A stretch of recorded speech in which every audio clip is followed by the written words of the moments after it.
이런 기회를 주셔서 또 감사하고, 부족하지만 제가 그동안 겪어왔던 일들을 이렇게 좀 나누면서 또 하나님이 얼마나 신실하신지를 우리가 한번 나누기를 바랍니다. 제가 하루는 이런 생각을 했어요. 이제 포도나무 이 비유를 곰곰이 생각을 해봤을 때, 어떻게 해야 나무에 있는 가지가 나무에서 떨어질 수 있을까라는 생각을 한번 해본 적이 있어요. 왜냐하면 여기서 그러잖아요. 하나님 주님은 포도나무고 우리는 가지인데 너네가 나를 떠나서는 살 수가 없다고 그러는데, 그러면 도대체 어떻게 가지가 떨어져 나갈 수 있을까를 혼자 한번 생각을 해봤어요. 그랬더니 포도나무가 자라는 그 지역이 막 그렇게 막 폭풍우가 치고 막 지진이 일어나고 막 그럴 것 같지는 않은데, 이게 너무 압력이 위에서 눌러지는 그 어려움이 너무 세면 혹시 떨어지려나? 라는 생각을 하면서 이런 생각을 해봤어요. 여러분들은 혹시 이런 말씀, 좀 연세 드신 분들, 저보다 연세 드신 분들, 이런 이야기를 한번 해보신 적 있지 않을까 싶어요. 내가 그때는 그걸 어떻게 했나 몰라.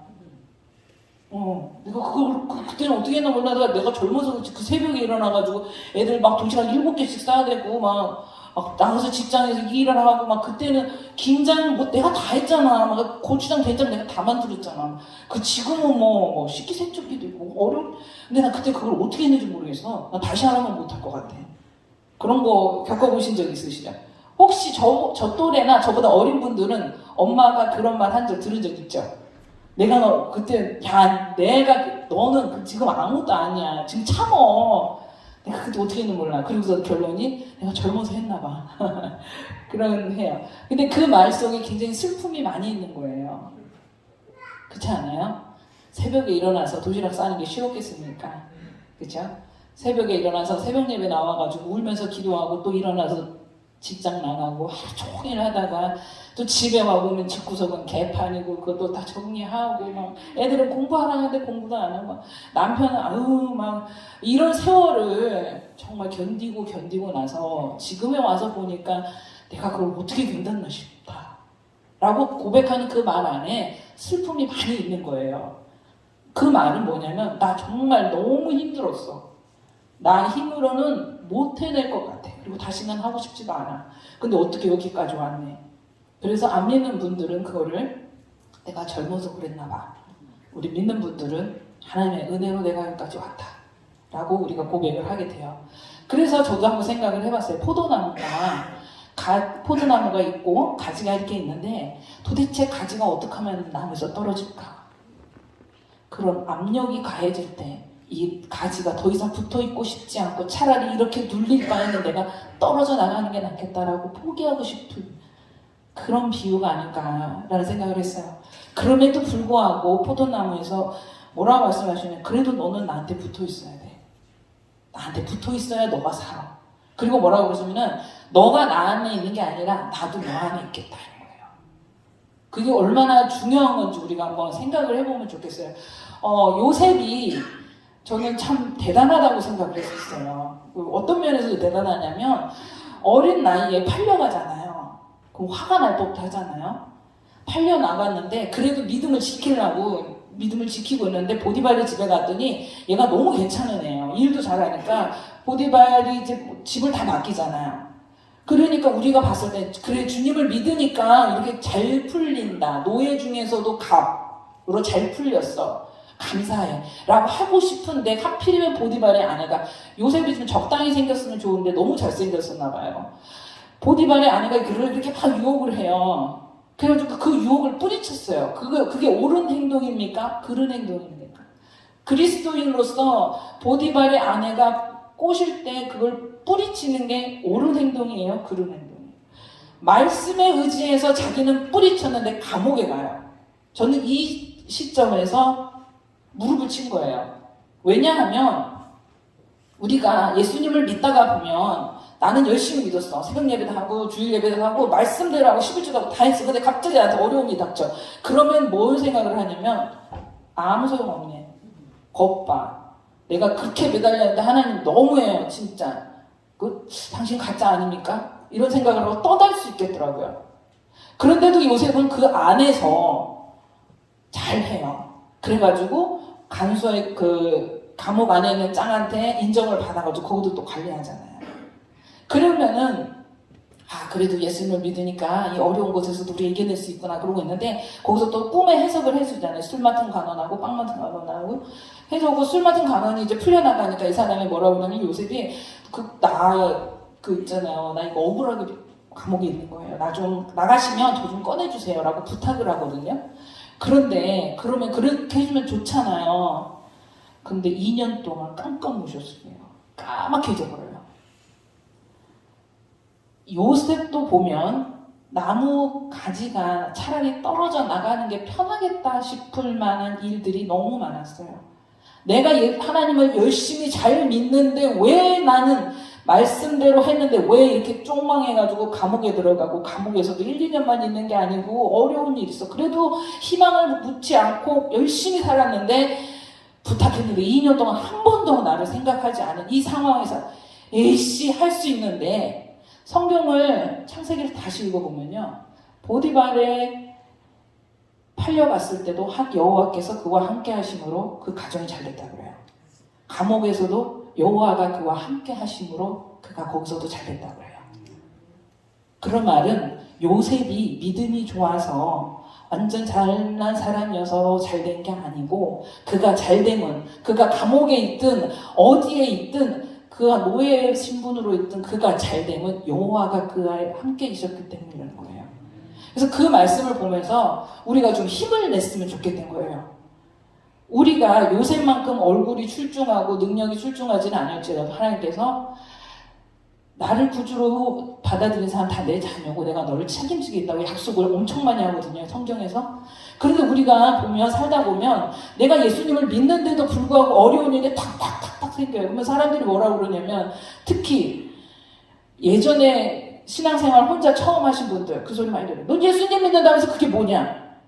너 예수님 믿는다는데 남편 일찍 죽고 예수님 믿는다면서 너 자식 그렇게 그게 뭐냐 예수님 아무것도 아니네 라는 말을 혼자 이겨내야 될 때 예수님이 그와 함께 하심으로 그가 그 세월을 이겨낸 거예요. 그래서 이제 와서 말하는 거예요.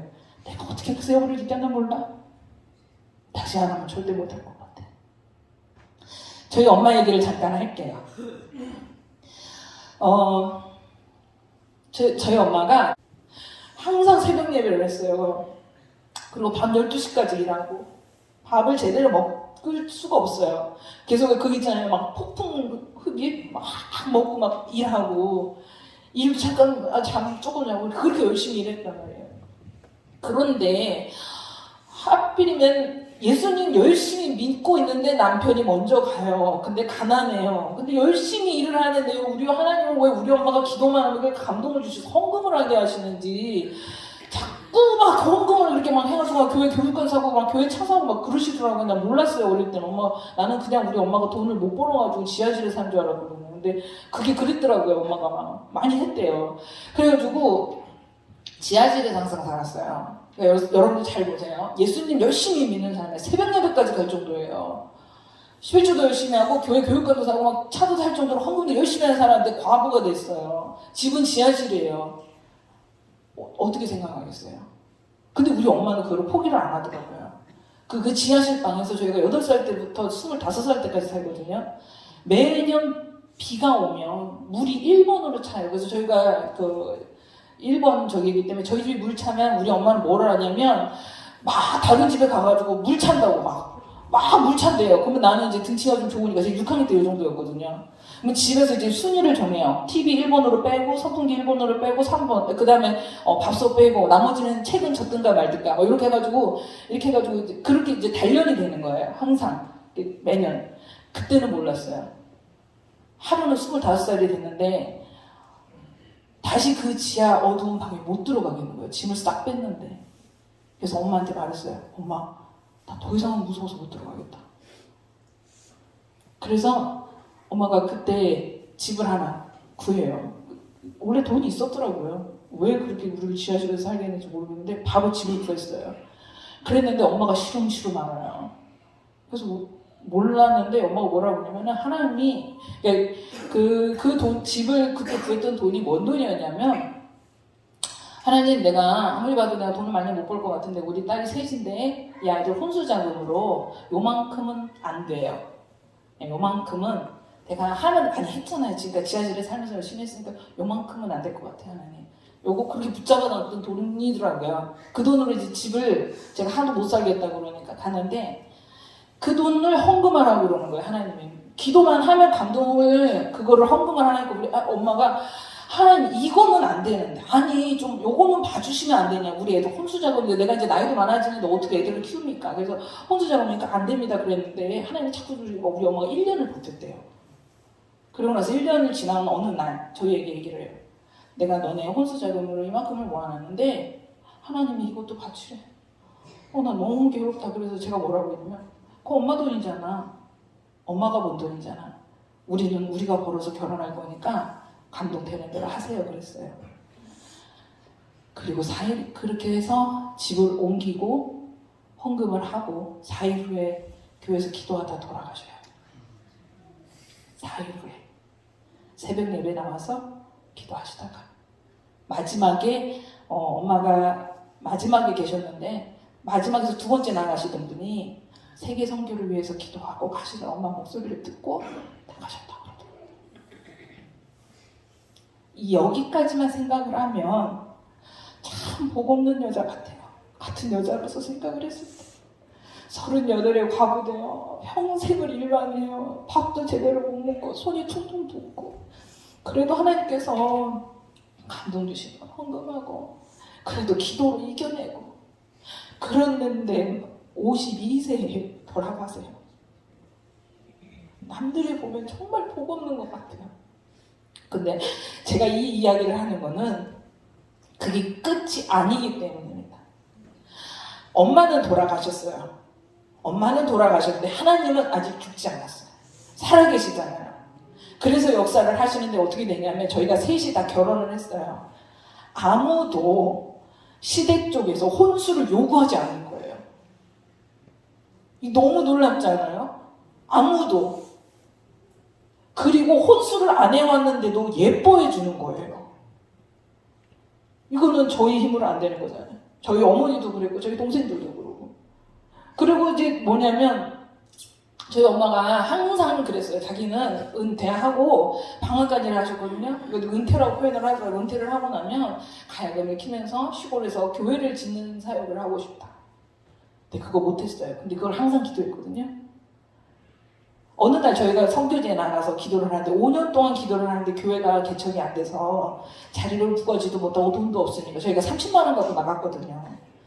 그래서 있는데 어느 날 한 분이 연락이 왔어요. 한 교회에서. 떡집을 하는 권사님이 우리 이야기를 듣고 감동을 받으셔서 헌금을 하시겠다는 거예요. 그래서 그 돈을 시작으로 해서 교회를 개척을 한 거예요. 그리고 엄마가 돌아가시기 4일 전에 이렇게 말씀하셨어요. 내가 영적 싸움은 다 싸워서 너희들은 이제부터 열매를 얻고 살 거야. 나는 그 말이 유언이 될지는 몰랐어요.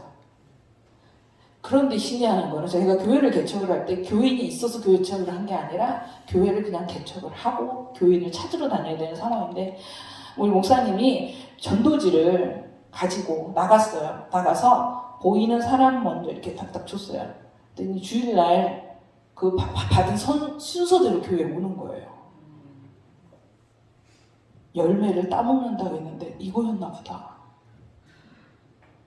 엄마는 이걸 보지 못하고 돌아가셨어요. 그렇지만 하나님은 살아서 역사하셔서 이 시간에 우리가 교회를 개척을 할 수 있게 해주시고 그렇게 열매를 하나님께서 거둘 수 있게 해주신 거예요. 그래서 믿음은 보이지 않는 것들 실상이라고 그러잖아요. 우리 엄마는 그걸 보지 못했는데 하나님은 살아계셔서 그걸 이루시는 거예요. 저희 어머니, 시어머니도 우리 목사님이 45세에 이제 암투병 하시다가 돌아가셨는데 아들이 20살 때부터 사역의 길을 갔는데 설교하는 걸 한 번밖에 못 봐요. 돌아가시기 1년 전에. 아들이 하나 있는 거 정말 목사님으로 잘 크기 위해서 좋은 목사님 되라고 그렇게 근식하면서 기도했는데 아들이 설교한 건 딱 한 번 봐요. 그리고 성교지는 와보지도 못하고 돌아가셔요. 우리 어머니도 보지 못한 것을 위해서 기도하셨고 그렇지만 그거는 헛것이 아니고 실상이었잖아요. 그래서 저희가 지금 선교를 하고 있는 거예요. 여러분들 혹시 자녀들을 위해서 기도하고 남편을 위해서 기도하고 10년 이상 기도해도 변화가 없어도 여러분 실망하지 말아요. 여러분은 믿음으로 기도한 것들은 하나님께서 어떻게든 이루셔요. 우리가 어차피 보고서 믿는 게 아니고 보지 못한 것의 실상이잖아요. 내가 못 볼지라도 그게 이루어지기를 바라는 마음으로 우리가 끝까지 기도를 하는 거예요. 저희가 팬데믹으로 인해가지고 이제 코로나에 걸렸어요. 저희가 원래 좀 유행에 뒤처지는 사람인데 이번에 너무 빨리 유행을 그냥 확 해가지고 저희가 선교사들 중에서도 1번으로 저희 교인들 중에서도 1번으로 코로나에 딱 걸려요. 처음에는 몰랐는데 남편이 너무 숨쉬기가 힘들다고 그러더라고요. 그래서 이제 병원을 데리고 갔어요. 병원을 데리고 갔는데 이미 코로나 환자가 병원에 있어서 우리 못 들어오게 하더라고요.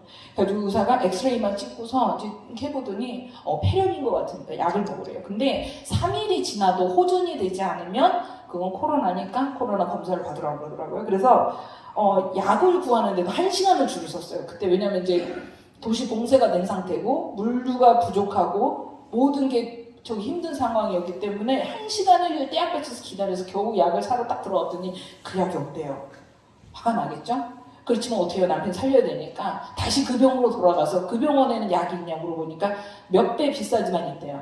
남편을 살려야 되니까 일단 샀어요. 사갖고 와서 먹였더니 첫날을 이제 거기서도 혹시 모르니까 격리를 하라고 그러더라고요. 그래서 남편 혼자 방에 있고 첫날은 너무 정신이 없었어요. 남편이 너무 힘들어하니까. 그래서 밥을 갖다 주고 하는데 둘째 날은 아침에 문을 열려고 하는데 무서운 거예요. 아침에 문을 열려고 하는데 아침을 갖고서 목사님 드세요라고 문을 열어야 되는데 문을 못 열겠는 거예요. 그러고서 문을 그래도 어떻게 해요? 열었는데 방 안에 어둠이 꽉 차 있는 것 같은 거예요. 그게 왠지는 모르겠어요. 그래서 밥을 여기다 놓고 목사님 얼굴을 한번 보고 그러고 나와서 이쪽 방에 와서 기억은 안 나는데 어떤 찬양을 제가 하나 듣는데 여기서부터 그 슬픔이 올라오는데요. 30분을 엉엉엉엉 울어요. 그리고서 이렇게 기도해요. 하나님 제발 살려주세요.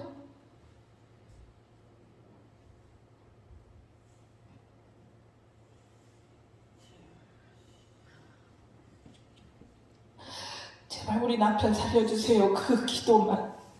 선교사니까 뭐 대단하게 거룩하게 기도할 것 기대하지 마세요. 저 그런 사람 아니에요. 그냥 하나만 하나님 우리 남편 살려주세요. 제발 살려주세요. 막 목을 놓아서 울어요. 그런데 한 30분쯤 울고 있는데 제 뒤에 따뜻함이 느껴지더라고요. 그게 하나님이 아니고 저희 아이들이 엄마가 너무 우니까 와가지고 저를 안아주는데 그때 그 어두웠던 그게 싹 하시면서 빛이 보이더라고요. 아, 살겠구나. 그래서 그때 제가 쓴 시가 있어요. 죽음의 그림자가 우리를 집어삼키려 할 때 제 영혼은 하나님을 향합니다. 그리고 기도합니다. 그리고 그분의 보호하심을 구합니다. 주님, 우리를 살려주세요. 어둠 속에서 우리는 두려움에 빠지면 안 돼. 어둠 속에서 우리는 진정하고 주변을 둘러봐야 돼. 빛 대신 예수 그리스도를 보기 위해.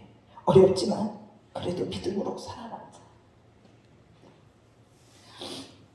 이 코로나로 인해서 남편의 죽음의 위기 앞에 있으니까 정말 어둡더라고요. 근데 제가 그때 했던 거는 빛을 찾는 거였어요. 제가 남편을 살릴 힘이 없잖아요. 그래서 그 어둠 같은 칠흑 같은 속에서 사방을 둘러본 거예요. 울면서. 그러더니 저도 모르게 빛이 보이더라고요. 그래서 우리가 어려운 일이 닥치면 두려워하지 마시고, 두려울 수 있어요. 두려울 수 있는데 주위를 둘러보세요. 그리고 기도하는 거예요. 내 속에 있는 빛 대신 주님, 내가 그 빛을 보게 하소서. 그리고 나아가는 거예요. 그리고 나서 남편이 3일이 지나니까 정말로 기침이 줄고 열이 떨어지고 이게 온도 채우기로 측정이 안 될 정도로 열이 올라갔었거든요. 근데 열이 정상으로 내려지고 기침을 안 하는데 남편이 딱 그러더라고요. 원래 평상시 말투는 이래요. 우리 뭐 할까요? 하는 말투인데 그날은 한국에 갑시다 그러더라고요. 근데 그 어조에 너무 강함이 있으니까 평상시와 다른. 그래서 저희가 그 당시에 밑에다가 교인들 도시봉쇄 끝나면 배고프잖아요. 도시봉쇄 동안 쌀을 못 사니까. 그래서 그 교인들을 주려고 1000kg를 밑에 사다 놨단 말이에요. 생필품하고. 그거 줄 생각이었지 한국을 나올 생각이 전혀 없었어요. 근데 남편이 열이 떨어지고 기침이 멈추고 몸이 회복을 하니까 한국으로 가자 그러더라고요. 그 이틀 동안 이 1000kg를 막 나눠주러 다녔어요. 제가 막 나눠주고. 왜냐면 남편은 아직 그 몸이 힘드니까. 그래서 막 나눠주고 딱 왔는데 또 필리핀에서 이렇게 왔잖아요. 근데 일단 신고를 해야 되잖아요. 폐렴이 있었다. 폐렴을 하고 이제 저희 셋은 증상이 없었기 때문에 이제 이쪽에 숙소에 머물러 있는데 저희도 해야 된다고 그러더라고요. 양성이 나와서. 그래서 하고 양성에 보건소에 가서 양성 코로나 테스트를 한 사람도 택시도 못 한다고 그러더라고요. 버스도 탈 수 없고 대중교통을 이해할 수 없대요. 그러니까 저는 그 위치를 잘 모르는 곳에다 숙소를 구해놨는데 가는 길에 택시를 타고 가고 검사한 이후에는 택시를 탈 수가 없다고 그래서 그 갔던 길을 이렇게 쭉 걸었는데 1시간 반을 걸었어요. 1시간 반을 걷고 있는데 여러분 성냥팔이 소녀 그 심정 아세요? 그 유리 저쪽에는 막 사람들 맛있게 먹는데 나는 밖에서 그걸 들어갈 수가 없는 거야. 배가 고픈데. 그렇게 하고 저희도 양성이 나왔어요. 큰아이만 빼고. 큰아이만 시설로 옮기고 저희는 병원을 가야 되는데 그날 밤에 우리 아이한테 전화가 와요. 처음이에요. 우리 아이와 떨어져서 이렇게. 근데 그 아이가 뭐라고 하나? 엄마 나 너무 무서워. 엄마 있는데 가면 안 돼? 그때 제가 이 아이가 1시간 반이나 막 울어요. 막 울어요. 그래서 제가 그랬어요. 혼자 울지 말고 전화로 엄마한테 울어. 혼자 울지 마. 1시간 반을 같이 울어요. 그래 얼마나 무섭니? 나도 너하고 함께하고 싶은데 내가 갈 수가 없다. 우리 이겨내자. 그러면서 이야기를 해요. 엄마는 그곳에 있을 수가 없어. 그렇지만 하나님은 너와 함께가 계셔. 그 하나님이 너를 위로해 주실 거야. 그걸 우리가 믿고 기도하자 그래. 야곱도 마지막 순간에 그토록 사랑하는 아들 요셉 늦지막히 겨우 만나잖아요. 자기의 죽음을 앞두고 이렇게 말을 해요. 나는 곧 죽어. 그렇지만 아브라함의 하나님, 이삭의 하나님, 나의 하나님이 너와 함께 하실 거야. 저는 아무리 우리 아이들을 사랑해도 제 수명이 닿으면 함께 할 수가 없어요. 저는 간절히 우리 아이들이 저보다 오래 살길 바라요. 그러면 저는 없어도 하나님은 우리 아이들하고 함께 할 수 있잖아요. 그리고 저 아이들을 믿음으로 이끌어 가실 거를 저는 믿고 보이지 않는 그 실상을 위해서 지금도 기도하는 거예요. 그런데 아이가 3일이 지나니까 괜찮아지더라고요. 엄마 기도해줘. 끊어? 그러면 자더라고요. 그리고 2주를 지나고 또 코로나 검사를 했는데 하나님이 저 아이가 음성이 나오게 해주셔서 그날도 꺼이꺼이 울었어요. 하나님 너무너무 감사해요. 우리 가족이 다 걸려가지고 주변 사람들이 되게 무서워했거든요. 코로나 때문에. 왜냐면 우리하고 이제 교류를 했던 사람들이 너무 무서워한 거예요. 막 그분들이 막 덜덜덜 나 혹시 이거 지금 코로나 증상 아니냐고 막 그랬는데 우리 아이가 제가 끼고 자던 아이가 음성이 나오니까 하나님 감사합니다. 왜냐면 우리 교회들은 코로나 안 걸리는 거잖아요. 그러면. 나와 같이 있던 아이가. 그래서 그렇게 하고 이제 하루는 이렇게 온라인 예배를 드리는데 저희 교인들이 살이 쏙 빠진 거예요. 얼마나 마음이 아파요. 못 먹어가지고 살이 쏙 빠지더라고요. 이게 뚱뚱하신 분들도 살이 쏙 빠졌는데 우리 목사님 병원비 안 하고 500불을 보내는 거예요. 그 500불이면 자기를 밥 먹을 수 있는데 자기 목사님 너무 힘들다고 병원에 73일인가 있었거든요. 병원비 안 하고 500불을 보내요. 그래서 그걸 받고 안 받고 싶었지만 이미 보내온 거 목사님한테 목사님 이거 교인들이 500불을 보내왔습니다. 자기들도 배가 고파서 살이 쑥쑥 빠지는 그 상황에서도 우리에게 500불을 보내왔어요. 너무 감사해서 둘이 막 울고 있는데 몇 시간 후에 그러더라고요. 퇴원해도 된대요. 그날. 그래서 갔는데 우리 남편이요. 걷지를 못하는 거예요. 73일 동안 병원에 있었더니 살이 12kg가 빠지고 근육이 다 빠져가지고 걷지를 못하더라고요. 근데 그거 아세요? 코로나를 통해서 저희가 왜 감사한지? 한 가족이 한 카메라에 들어오는 게 얼마나 큰 축복인 줄 아세요? 드디어 우리는 한 카메라로 온 가족이 가족 사진을 찍을 수 있게 된 거예요. 너무 감사했어요. 항상 혼자 찬밥을 그 시설에서 혼자 먹었는데 이제는 김치 하나를 먹고서라도 가족이 같이 먹을 수 있는 거예요. 너무 감사한 거예요. 그리고 저희 교인들 중에서도 5분인가 이번에 돌아가셨어요. 너무너무 마음이 아팠어요. 그리고 정말로 위기의 상황에 많이 놓였었어요. 뇌졸중으로 갑자기 쓰러지고요. 뇌졸중으로 쓰러진 이 응급 환자도 코로나 검사 결과가 없다고 병원에 못 들어오게 하는 거예요. 그래서 전 교인이 막 기도를 하죠. 막 하나님 했는데 그분이 정말로 코에다가 호스를 꽂은 상태로라도 온라인 예배 드리면서 지금은 교회 와서 예배를 드리세요. 하나님이 역사하시더라고요. 저희 교인 중에 신장이 너무 안 좋아서 일주일에 3번 투석하는 아이가 있어요.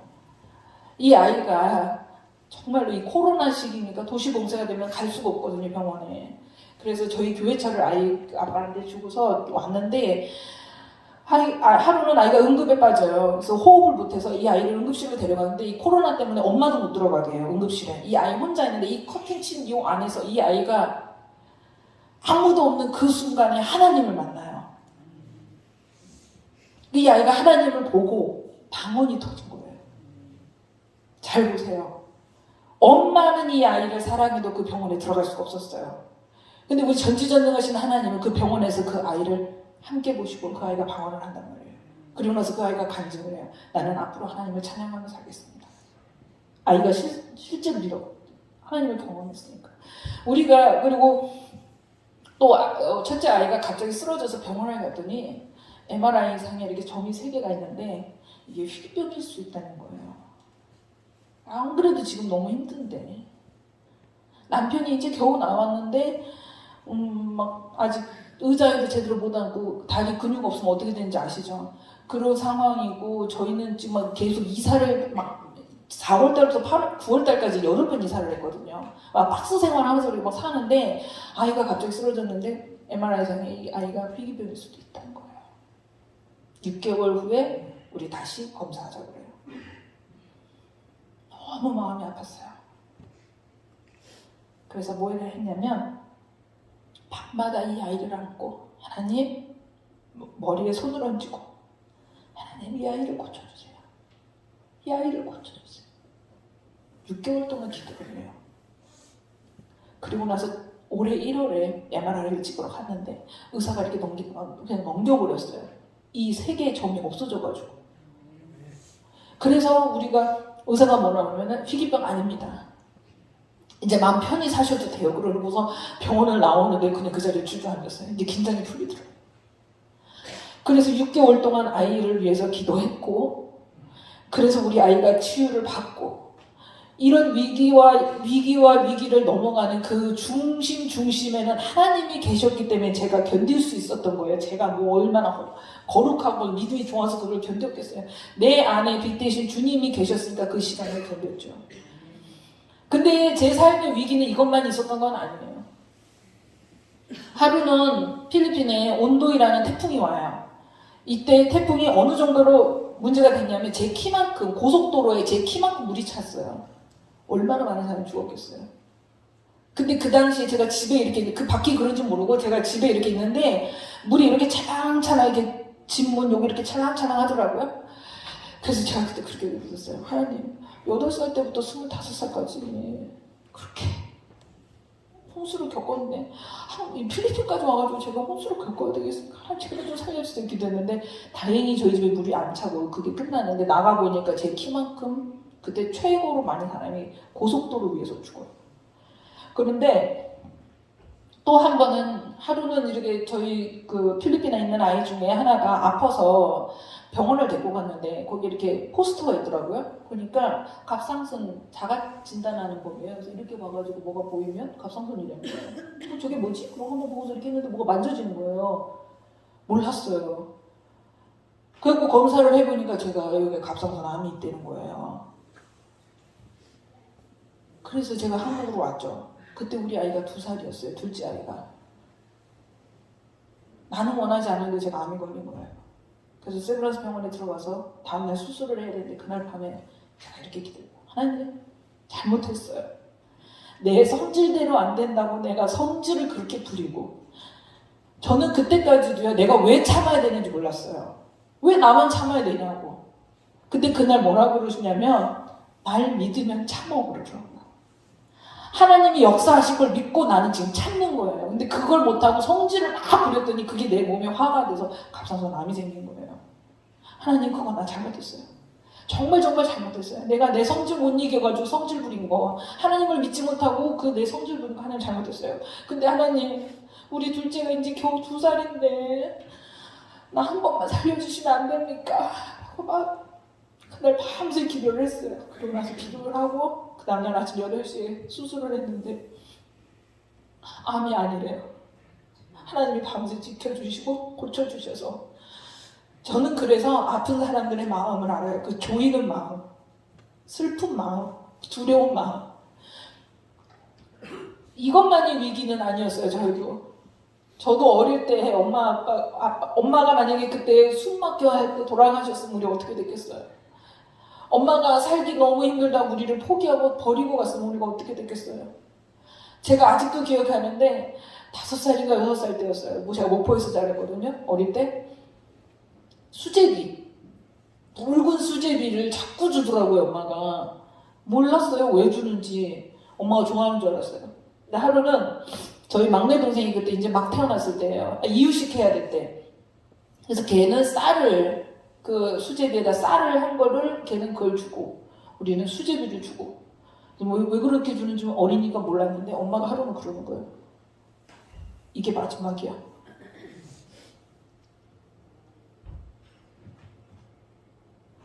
우리 이거 먹고. 그래서 제가 그 어린 나이에 엄마, 그러면 안 돼. 우리 그래도 살자. 제가 그랬대. 그런 위기가 있었어요. 그리고 그때 또 아빠가 배를 사가지고, 목포에 살았는데 배를 사가지고 우리 엄마만 태워가지고 바다를 가요. 바다에서 폭풍을 만나요. 우리 엄마는 이제 멀미가 심하니까 자고 있는데, 지금 우리 죽게 생겼다고 빨리 일어나서 너 기도 좀 해보라. 너 예수님 있잖아. 너 기도 좀 해봐. 빨리 기도 좀 해봐. 그래가지고 엄마가 일어나가지고 딱 서가지고, 멀미하는 사람이 딱 서가지고, 하나님 물론은 심판하시지 않는다고 했으니까 우리 살려주세요라고 기도를 했는데, 정말로 유일무이하게 그 자리를 통과해서 나온 사람은 우리 엄마 아빠 배밖에 없대요. 근데 우리 아빠는 선장이 아니었어요. 배를 잘 모르는 사람이 처음. 그 수많은 위기마다 되돌아보니, 이제 와서 생각해보니 그 순간순간마다 하나님이 함께 하셨더라고요. 그러면 이거는 제가 뭘 잘해서 이 시기를 넘어간 게 아니에요. 내 안에 하나님이 계셨기에 내가 힘들고 지쳐서 정말 나가 떨어지고 싶을 그 타이밍에 나 안에서 빛을 발휘하셔서 여길 봐, 다시 해. 그렇게 해주셔서 저희가 여기까지 온 거예요. 여러분들, 예전에 그 시절 어떻게 다 겪으셨습니까? 코로나로 인해서 우리가 얼마나 힘들었어요. 그렇죠? 그렇지만 우리가 주가 내 안에, 내가 주 안에 거할 때 우리가 살 수 있어요. 하나님을 떠나서는 우리가 살 수가 없어요. 그리고 요셉을 기억하세요. 여호와가 그와 함께 하심으로 그가 어느 곳을 가든지 잘 됐단 말이에요. 저는 이 자리에서 여러분들 이렇게 말하고 싶진 않아요. 제가요, 뭐 믿음이 뭐래요. 제가 기도를 이렇게 잘해가지고요, 암이 치유받고요, 저희 코로나에서 살아난 거, 이런 경망스러운 소리를 하려고 하나님께서 이 자리를 주셨다고 생각하지 않아요. 요한복음에 그러잖아요. 너가 내 안에, 내가 너 안에, 그래야 네가 잘 살아. 그리고서 하는 말씀이 뭐냐면, 내가 너희를 사랑한 것 같이 너희도 서로 사랑하라, 이것입니다. 제가 그걸 경험했잖아요, 먼저. 그래서 다른 어려운 사람을 사랑해야 된다는 제 의무가 있는 거예요. 그래서 지금도 필리핀에서 연락이 와요, 가끔씩. 나 죽고 싶어, 뭐 이런 연락도 와요. 어떤 엄마는 우리 아들이 죽겠다고 지금 난리예요. 그래서 문자가 오기도 하고 그래요. 우리 그 투석하는 아이도 위기 있을 때마다 연락이 오고요. 우리 청년들도 앞이 깜깜하니까 깝깝해가지고 막 연락, 나 이제 더 이상 살고 싶지 않아요. 그럴 때. 근데 어떡하니. 안아주고 내가 있었던 일을 나누고, 아빠를 잃어서 힘든 아이에게 내가 아빠를 잃었을 때 하나님께서 나를 도와주셨던 거, 내가 암에 걸렸을 때 하나님께서 날 치유해 주셨던 것. 내가 코로나라는 이 무서운 질병에 감염이 됐을 때도 하나님께서 지금까지 이끄셨던 거. 그걸 나누는 거예요. 내가 잘한 게 아니고 그걸 이겨낼 수 있게 해주신 하나님. 그 경험을 나눴을 때 그들이 새 힘을 얻더라고요. 그래서 코로나를 통해서 저희는 감사해요. 왜냐하면 공감 능력이 더 올라갔어요. 코로나 걸린 사람을 정죄하는 게 아니라 코로나 걸린 사람의 가족, 코로나 걸린 사람 주변에 사는 어떤 감정인지 우리는 알거든요. 그래서 그들이 우리에게 연락을 했을 때 나는 그들을 품어줄 수 있는 거야. 이건 내 힘으로 할 수 있는 게 아니에요. 아빠 없는 아이들 세상에 필리핀 갔더니 수두룩 빽빽인 거예요. 그래서 알았어요. 제가 눈물도 많고 아빠가 일찍 돌아가시고 이렇게 어렵게 살았잖아요. 필리핀에 갔더니 다 그런 애들인 거예요. 아빠 없고 어렵게 살고 있고 정말 먹을 게 없어가지고 저희가 어느 정도로 가난했었냐면 밥이 쉬잖아요. 그걸 못 버려요. 그거를 물로 씻어가지고 다시 끓여 먹어야 될 정도로 그렇게 어렵게 살았어요. 그럼에도 불구하고 하나님이 우리 엄마를 강하게 힘을 주셔서 그 지하실 방에서 우리는 희망을 두고 기도했었어요. 하나님, 이 아이들이 앞으로 잘 되게 해주세요. 이 아이들이 잘 됨으로 하나님의 영광이 될 수 있게 이 아이들을 지켜주세요. 그때는 아무것도 없는 그 상황에 믿음은 보이지 않는 것에 실상이란 거 그거 하나 믿고 그때 기도를 했는데 지금은 저희 동생 하나는 과학자가 돼서 연구직에 있고 하나는 교수가 됐어요. 저는 성교지에 나가 있고 그리고 하나님께서 우리를 단련시킨 후에 정금같이 쓰이게 해주시는 거예요. 그래서 요셉이 대단한 게 아니고 요셉 안에 있던 하나님이 대단하신 거예요. 포기할 수 없는, 포기하고 싶은 그 순간에 이 아이를 포기하지 않게 붙잡아 주신 분. 저도 포기하고 싶은 그 많은 위기 가운데서 나를 붙잡아 주신 그 하나님. 여러분들도 있을 거예요. 여러분들이 지금까지 사는데 쉽게만 했겠습니까? 여러분들 다 부유해 보이지만 쉽게만 했겠습니까? 그 순간순간에 하나님이 계셨기에 여기까지 있는 거잖아요. 이거를 우리 자녀들에게 열심히 가르쳐 주길 바라요. 그래서 이 아이들도 엄마 아빠가 돌아가신 이후에도 역사 살아서 움직이시는 하나님을 경험하고 그렇게 믿음의 대가 계속 이어져 가길 바라요. 어느 날 제 동생이 이렇게 물어봤어요. 언니는 어떤 사역을 하고 싶어? 2달 전에 물어보더라고요. 나는 우리 교회 아이들이 편안했으면 좋겠어. 그리고 엄마 아빠한테 사랑 못 받은 거 교회 안에서 하나님의 사랑을 누렸으면 좋겠어. 여러분들 저희가 생각나시면 꼭 그렇게 기도해 주세요. 우리 아이들이 슬픔이 너무 많거든요. 엄마 아빠한테 받아야 될 사랑을 받지 못해서 너무 슬픈 아이들이 많아요. 그래서 위기만 닥치면 쑥쑥 쏟아지는데 그 아이들이 하나님의 사랑을 경험하고 교회 안에서 그 따뜻한 온정을 느껴서 앞으로 어려운 일이 닥칠지라도 이겨낼 수 있는 요셉과 같은 아이들이 될 수 있도록 여러분들이 같이 기도해 주셨으면 좋겠고 마지막으로 한 가지는 지금 저희가 12월 17일 날 필리핀에 돌아가거든요. 근데 갑자기 또 막 변이가 올라온다고 막 난리가 났더라고요. 저희 이제 정말 가고 싶어요. 그곳에 다시 가고 싶어요. 가서 하나님 우리 살려주셨으니까 그리고 1년 넘는 시간 동안 충전시키셨으니까 다시 그곳에 가서 불태우고 싶어요. 하나님이 주신 이 사랑을 그들에게 막 나눠주고 싶어요. 그러니까 저희가 돌아갈 수 있게끔 여러분들이 꼭 기도해 주셨으면 좋겠습니다. 그리고 마지막으로 저희가 이곳에 있을 수 있게 해주신 거에 감사드리면서 저희가 이 간증을 제가 생각을 하면서 이런 말씀이 떠올랐어요. 사람이 무엇이기에 주께서 그를 크게 만드사 그에게 마음을 두시고 아침마다 권징하시나 순간마다 단련하시나이까. 또 시편에서는 이렇게 말해요. 사람이 무엇이기에 주께서 그를 생각하시며 인자가 무엇이기에 주께서 그를 돌보시나이까. 이런 찬양도 있어요. 상한 마음을 들이며 주님 앞에 나가리. 나의 의로움이 되신 주 나의 길 오직 그가 하시나니 나를 단련하신 후에 내가 정금같이 나아오리라. 나는 정금이 아닙니다. 그러나 그가 나를 상한 나를 보잘것없는 나를 단련시키고 위로하시기에 내가 그래도 이만큼 살 수 있는 거예요. 여러분들 희망을 잃지 마세요.